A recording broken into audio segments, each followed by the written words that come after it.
Hello, welcome back to the channel. Now this isn't a bus tour, but I would have felt bad retiring from pro cycling and not showing you this bus, because this is the baller bus. And it really is, like, really, it adds to morale when this bus rocks up to a race. It's huge. This bus does the Vuelta and the Tour de France. It doesn't do the Giro, which is what I usually do, which is annoying because obviously I usually do the Giro and this isn't here. The reason for that is it's just a bit too big. Especially for the Alpine passes at the Giro. The Italian mountains are a bit tighter than French and Spanish ones, it seems, so don't get to spend a lot of time on this bus. And the reason it's better, it's just kind of everything. Talks about the space, but let me just quickly run you through the seats. Just delightful seating. You can also swivel them around, so we have 1, 2, 3, 4, 5, 6, 7, 8, 9 seats for Grand Tours of old, which means at some races it's 6 or 7 people are occupying seats, which means for some lucky folk they get 2 seats. And so this is Jente Beermans' setup. This is where he can just put his feet here, and same goes for Antonio Pupio. Well, this is where I was yesterday. We had a long drive, so we've got a nice arranged. This is where all the easy, food and go. Radios are on charge. Got a beautiful coffee machine. This is where all the food happens. Bucket loads of storage. All the nutrition that isn't there is up there, I think, like recovery shakes and stuff. Up here, supplements and stuff for if you crash. Then we'll take you back. This is fridge, freezer. It's in the fridge at the moment. It's looking a bit sparse. There's my medication's in there as well. Beautiful shower. Beautiful shower situation going on in here. Just lovely. And toilet. Yeah, I mean, like you'd live in here, wouldn't you? I mean, you got more space back here, but this is used as storage, which is a bit unfortunate because it is just extra space. I think on real long races, like we're here for 1 day, on real long races, this would be kept clearer because some riders could actually sleep here better than they'd sleep in the chairs. They could sleep here for longer transfers. So yeah, we just. But at the moment, as you can see, this is being used as storage, all the helmets, and these are leg compression things, and more radios, towels, and whatnot.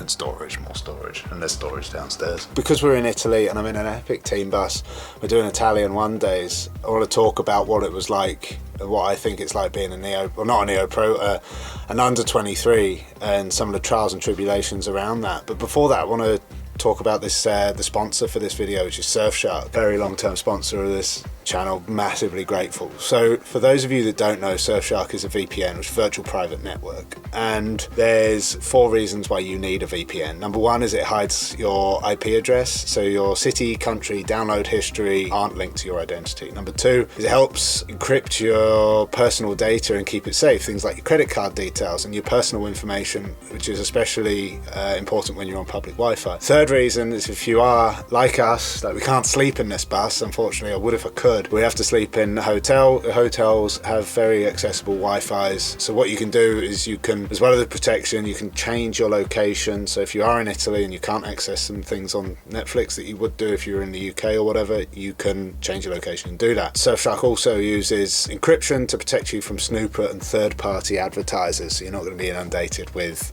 pesky apps. For this month, for every month, there's an 83% discount. You get extra 3 months for free. Use my code DOWSET, there's all capitals, double T on the end, and they offer a 30-day money-back guarantee, so there's nothing to lose. All the details you need are in the description below. I wanted to do this video from this bus in Italy. And I was going to do a video because we were out near our old stomping grounds, my old stomping grounds in Under-23 when we did Coppa Sabatini, but I wasn't meant to do Coppa Sabatini. One rider's injured, so I got pulled in last minute, so I wasn't able to go and ride round a place which I can never pronounce right, called Curata, which is in the Tuscan region of Italy. Now, I did three seasons with the Under-23 Academy back in 2008, 9, 7, 8 and 9. 2.5 seasons here in Italy, because I was finished. My birthday's in October, so I was finishing school. So whilst I was on the academy, I was racing in the UK. So the first year of my academy experience, I actually really only did 3 months of it, even though I was coached by Rod Illingworth and raced in, but I raced in the UK, whereas everyone else on the academy was based. Well, the way it worked back then is we were based in Manchester in the winter and Italy in the summer. How I navigated that, it was tough. It was like probably 3 of the hardest years of my cycling career were those, because at the track I wasn't bad, but I wasn't the best, and on the road in Italy I just wasn't very good at all. And now being the climber that I am or am not, it's quite evident as to why I struggled here, but the struggle was so important. So yeah, I did 2.5 years, two full racing seasons here in Italy and a couple of months. My best result in Italy was a 7th place. The weather was diabolical and 11 riders finished out of the sort of 180 odd that started. That was my best result. My most common result was a DNF because the parcours was just too hard. Well, too hard. The level of competition was just too much. What a character builder. And this is where I think it's super important for the current under-23s is and the landscape has changed. Obviously, everyone knows teams are looking for riders younger and younger. A lot more riders are coming straight out of juniors. When I was that age, that just did not happen. No one went straight from junior to pro. I think there was just one rider, Diego Ulisi, that won Worlds both years as a junior and signed a contract but still had to do a year as an under-23. The big things are it's just resilience, just sticking it out. If things are really tough, and they really were for me at times, just with the lack of results, seeing my peers perform well, not having to be their team. I was their teammate, so I had to support them in them getting results because I wasn't good enough. But I think I dedicated when that was my job for today, I did it as well as I could, because Rodwell was always the work was done in training to then be the protected rider in the race. So you should never have been selfish, because you always knew that at some point it was going to be your day.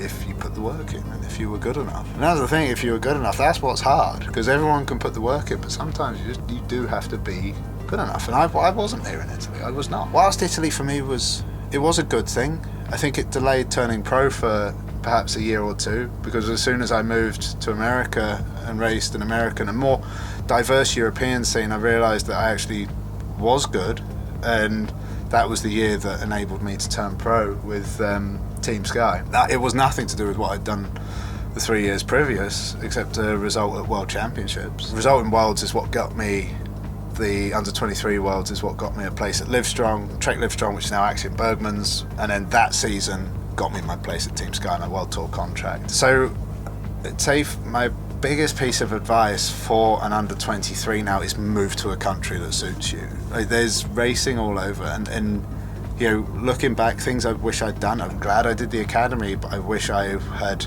been strong enough or knowledgeable enough to say this country doesn't suit me, but I am a good cyclist. I'd be better placed in America or France or Belgium or Holland, where the time trial is much more significant, and where flatter races, there's much more opportunities for breakaways and flatter or just races that didn't revolve around mountains basically. But I would say this hardened me up. It provided me with all the tools to be a professional cyclist. So I certainly do not regret my time, but I wish I'd moved to a country better for me, my attributes. So what I'm trying to say is, if you're an under-23, you're looking to move abroad, you weigh 50-something kilos, you go uphill well, don't go to Belgium, go to Italy. Vice versa, if you're a big guy or girl and you don't climb well, don't go to Italy, go to France or Belgium or Holland. Because there's opportunity. Look at the thing about cycling now, there's so many opportunities in so many different countries. That's the biggest takeaway from this I would give you is that. And it's going to be hard. It's going to be so tough. Every team overpromises and underdelivers, and that happens all the way up almost. So you are going to have to fend for yourself. Don't rely on others to make you a better cyclist. You got to do that yourself. You have to work on yourself. So really put everything into it. And I think the last little piece of information, how I get through periods of toughness is I look at the end of it. Whether it goes well or it goes badly, I look at the end. And that could be a hard training session. I look at the end. I'm like, if I complete this training session, I'm going to feel real great about myself for the rest of the day.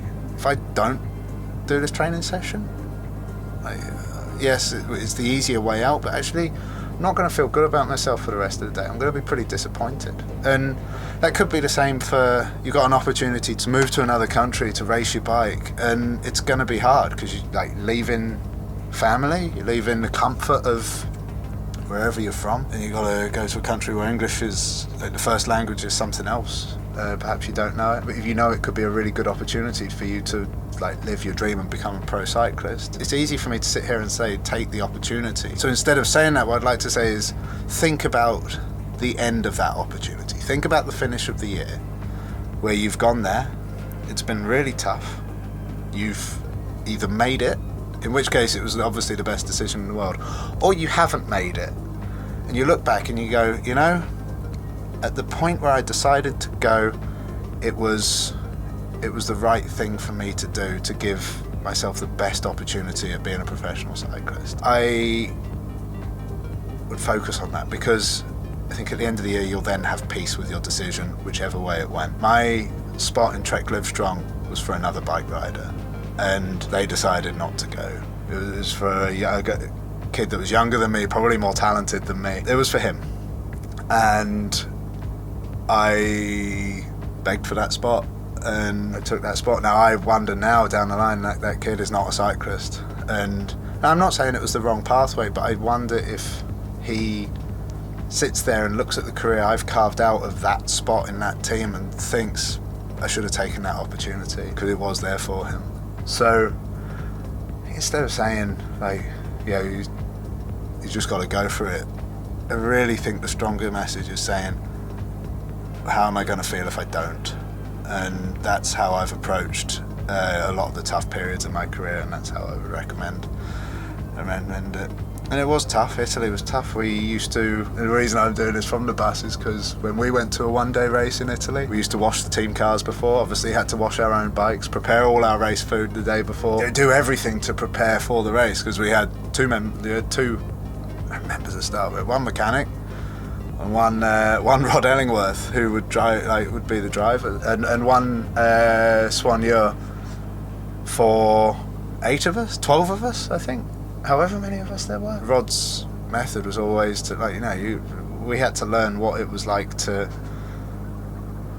prepare for the race as well. So we had to do all of that ourselves, and now we're in a team bus. So for me, it's quite, especially at the end of my career, this is quite a nice place to have come back to. So, yeah, anyway, I hope that helps. Thanks for watching.